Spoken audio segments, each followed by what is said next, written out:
qui a essayé de respecter le temps qui lui était imparti. J'aimerais prendre la parole déjà en tant que son encadreur pour présenter un tout petit peu le travail de notre apprenant avant de passer la parole aux différents autres membres du jury pour la série de questions.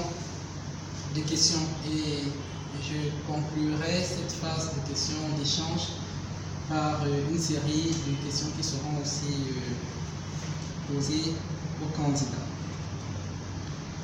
Je rappelle que le thème traité par le candidat est celui de l'incidence des paiements faits à l'étranger et leur traitement comptable. Sur le plan de la forme, je voudrais dire que le candidat nous présente un travail assez bien présenté, vous excuserez la tautologie,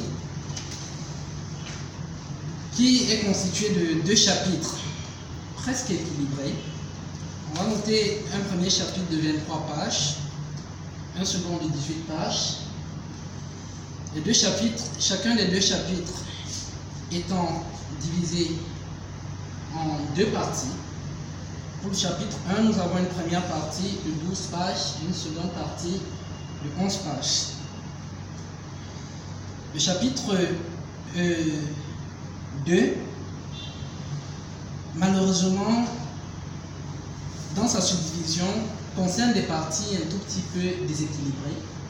Et ce qu'il faut mettre le passif du candidat, nous relevons que la première partie a 6 pages, tandis que la seconde en a 12. Donc il y a un flagrant déséquilibre à ce niveau.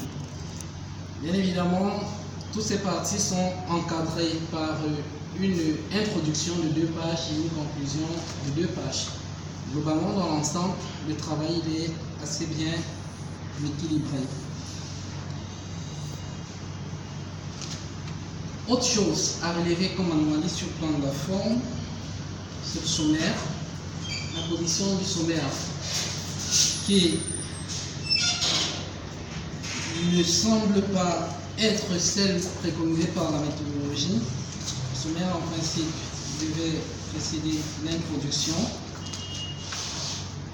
Il faut dire que concernant l'intérêt de ce travail,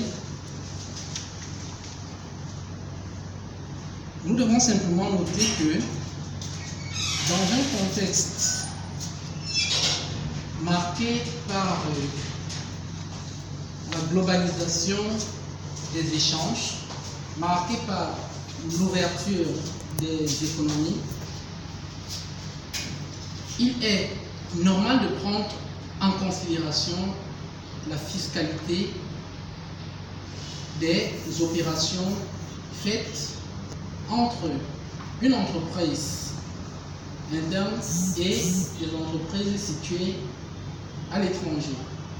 Comme le candidat l'a si bien dit, ce sont des opérations qui échappent très souvent au commun du mortel. Il était donc important de revenir sur le traitement de ces différentes opérations. Notons ici que le travail n'a pas porté sur l'ensemble des opérations faites à l'étranger, mais a été circonscrit pour ne se résumer qu'aux opérations assujetties à la TSR, telles que précisées par, telles que mises en exergue par l'article 225 du Code général des impôts. Le candidat a donc tout d'abord traité de l'imposition des 10 opérations avant de traiter de leur traitement comptable dans le premier chapitre. Le second chapitre a été consacré beaucoup plus à des cas pratiques, histoire effectivement de s'exprimer, de matérialiser effectivement la maîtrise qui est là désormais